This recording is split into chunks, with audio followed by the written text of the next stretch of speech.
Hey, I'm Daniel from Ratings.com. Today we're testing the Sony A9G.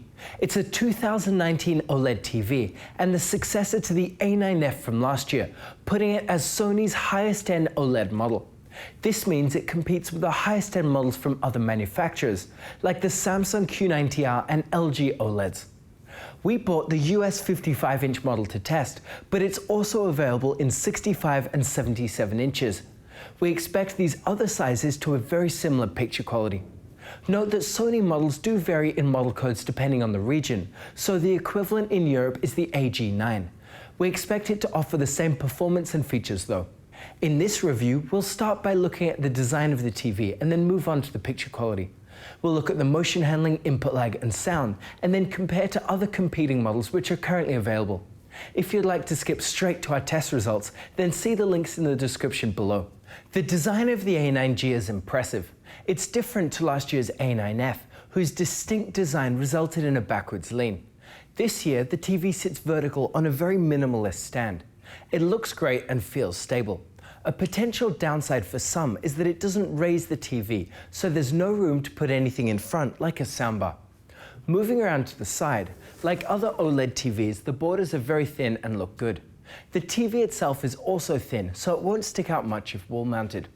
The rear of the TV is very interesting, as it's broken up into a number of squares, some of which hide removable panels to cover up inputs or cables. This looks really neat, as the panels basically disappear into the regular pattern on the back of the TV. The small 3-button remote is located on the left-hand side of the TV and functions the same way as other Sony TVs.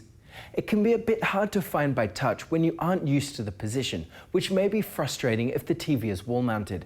It provides basic functions like toggling the power and changing volume or inputs. The inputs are located at the side and bottom of the TV. There's a wide range of inputs, including composite for older devices, but it requires a small adapter which isn't included with the TV. This TV also has speaker terminals, so you can connect it to an external receiver to play music through the TV itself. All of these inputs can be completely hidden out of the way thanks to the panels. Looking at a thermal image of the TV, the usual OLED heat distribution is visible. The panel is relatively uniform as each subpixel produces its own light. Now we'll move on to the picture quality. We'll be comparing to currently available TVs, but competing models may change as new TVs are released throughout the year. For an updated comparison with new models as we buy and test them, see the review page on our website, which is linked below. A TV's contrast ratio measures the ratio between the amount of light emitted by a display in bright areas compared to dark areas. We measure this on a checkerboard pattern, comparing the brightness of a 100 nits white to the surrounding black rectangles. TVs that use a transmissive technology like LCDs have a light which is then filtered to produce the correct brightness for each subpixel. This filter isn't 100% effective, so increasing the brightness of the display also results in a raised black level. TVs which use an emissive technology like this OLED TV don't have this problem, as the black level doesn't raise no matter the brightness. This results in a perfect contrast, which is excellent for a dark room. Now, although OLEDs are able to produce perfect blacks, they do still tend to have some issues in very dark scenes in a dark room, as there can be issues with horizontal or vertical banding. Some people find this distracting, and unfortunately the A9G appears to be in the same ballpark as other OLED TVs, like the C9 or A9F. Note that just like when viewing these scenes on the TV itself, you probably won't see any banding unless you're also viewing this video in a dark room. Despite these uniformity issues in dark scenes, for scenes that are brighter, the uniformity of OLED TVs is excellent. To measure this, we take a photo of a brighter 50% gray pattern on each TV. This is because uniformity issues which tend to affect all colors are most noticeable on this uniform gray background. Issues here can result in distracting areas known as the dirty screen effect, which are problematic when playing games or watching sports.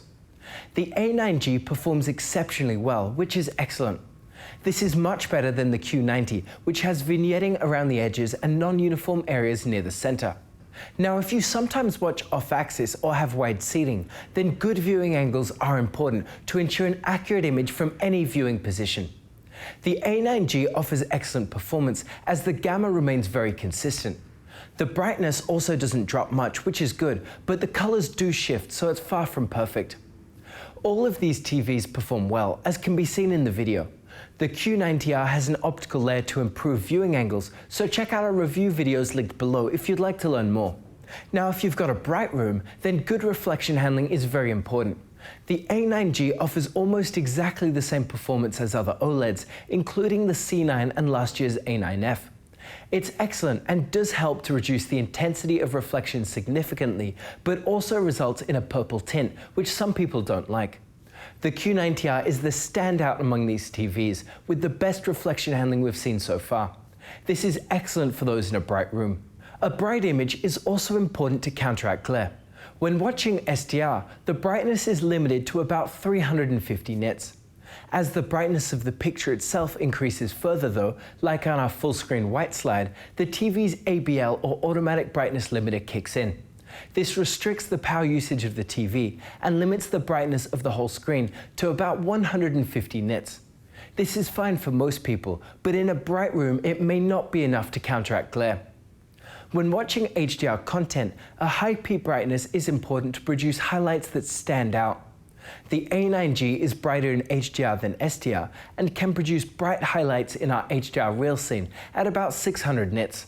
This is a bit lower than we measured on the LG C9, which uses the same OLED panel, but we don't know if this difference is just a result of variance between units.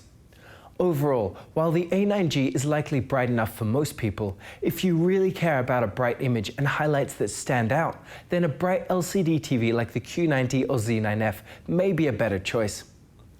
A wide color gamut is important for producing vivid colors in HDR content. The A9G can produce a wide color gamut, which is great, but it's actually a bit lower than what we measured on the A9F and C9.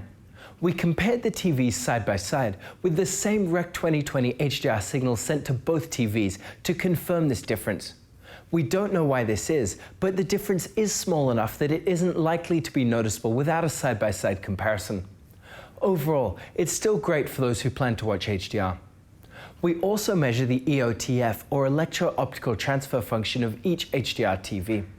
This measurement shows how the brightness of the TV changes depending on the signal level or stimulus. The yellow line in this plot is the reference PQ curve, or the brightness that an ideal TV should follow. This reference line is unachievable by any TV at the moment though, so every TV has a way to tone map the input signal to the display's capabilities. This TV follows it accurately, which is good for those who care about watching movies with accurate colors as the director intended. Like other OLED TVs, the A9G may have the risk of burn-in after displaying long periods of static content. It uses an organic compound to emit light, which degrades with usage. You can see our video series linked below for an investigation into this issue. However, we don't expect it to be a problem for most people who change the content that they watch. So now for the motion. To learn more about motion on TVs, check out our video series, which is linked below. OLED TVs like the A9G have an almost instantaneous response time. This results in very little blur following moving content, as most of the blur is the result of persistence from sample and hold of the image. This fast response time is great for gaming and watching sports. Unfortunately for low frame rate content, this also means that there's no blur to smooth between frames of low frame rate movies. This results in jarring movement when displaying long, slow panning shots. If you don't mind the soap opera effect, then the motion interpolation feature helps with this issue by increasing the frame rate of content. Although overall the response time is very good, OLEDs tend to have more issues in darker scenes. This can result in some faint artifacts. A lot of people don't notice it though, either because it's faint or the content they watch doesn't highlight these problems. Now, if you care about an even clearer image when gaming, then black frame insertion can be used to clear up the persistence blur. Like the A9F and other recent OLED TVs, the A9G also supports a black frame insertion feature. For 60 Hz content, this displays each frame for half the duration with black frames in between. It works well to clear up persistence blur and is useful for gamers. Those sensitive to flicker might find it distracting, and it reduces the screen brightness significantly though, so it definitely isn't for everyone. Now, if you plan to game or use the TV as a PC monitor, then a low input lag is important to reduce the delay between an action in-game and when you see it on the screen.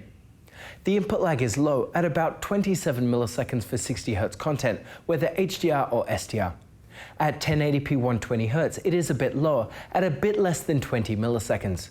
Strangely, 1440p 120Hz measures noticeably higher. We don't know why this is, but it may be fixed in a future firmware update.